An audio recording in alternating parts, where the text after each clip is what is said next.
স্বামীকে না জানিয়ে মহিলা মরা বাড়িতে যায়, স্বামী আবার তাকে কিছু বললে স্বামীকে খেতেও দেয় না, এমনকি ঝামেলা করে, এ বিষয়ে কি বলবেন? স্বামীকে না বলে মৃত বাড়িতে স্ত্রী মৃত মানুষকে দেখতে যায়, স্বামী যদি কিছু বলে তাকে খেতেও দেয় না, কি করবেন? চরম সমস্যা। আপনার জন্য তো মনে হয় জামাতবদ্ধ হয়ে দোয়া করতে হবে। শোনেন, মেয়ে মানুষটা একটু বাঁকা হয়। আল্লাহ নবী বলেছেন যে মেয়ে মানুষদেরকে আল্লাহ সুবহানাহু ওয়া তাআলা বাঁকা হাড় থেকে সৃষ্টি করেছেন, তাই তাদেরকে যদি সোজা করতে যাও তাহলে ভেঙে যাবে। ওই যে বললেন না, বেশি বলতে গেলে আবার উল্টা খেতে দেয় না, ভেঙে যাবে।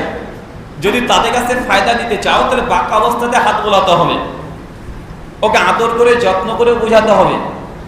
যেই দিন ঘটনা ঘটে গেছে ওই দিন না বলে 2 দিন পরে বলেন। কথা বুঝতে পারলেন না ভাইজান? 2 দিন পরে বলেন। কেন? যখন দাউ দাউ করে আগুন জ্বলছে ওর মধ্যে যদি একটু আগুন আপনি ঢেলে দেন, পেট্রোল ঢেলে দেন, ওটা আরো দাউ দাউ করে জ্বলবে।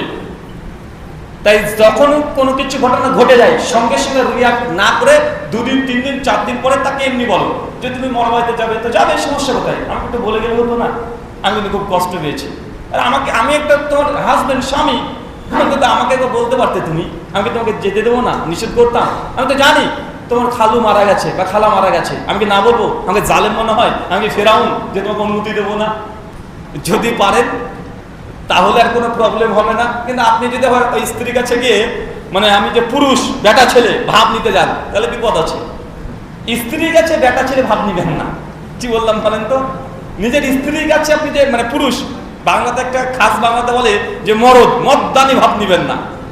কারণ ও আপনার মদদানি দেখবে না, 19-20 হয়ে গেলে আপনাকে সাইজ করে দেবে। ওর কাছে বেশি মস্তানি ভাব নিতে যাবেন না। একটু ভেজা ভেজা বেড়ালের মতো থাকতে হবে, নচেত দিন দুনিয়া দুটোকে শেষ করে দিবে। আমার একটু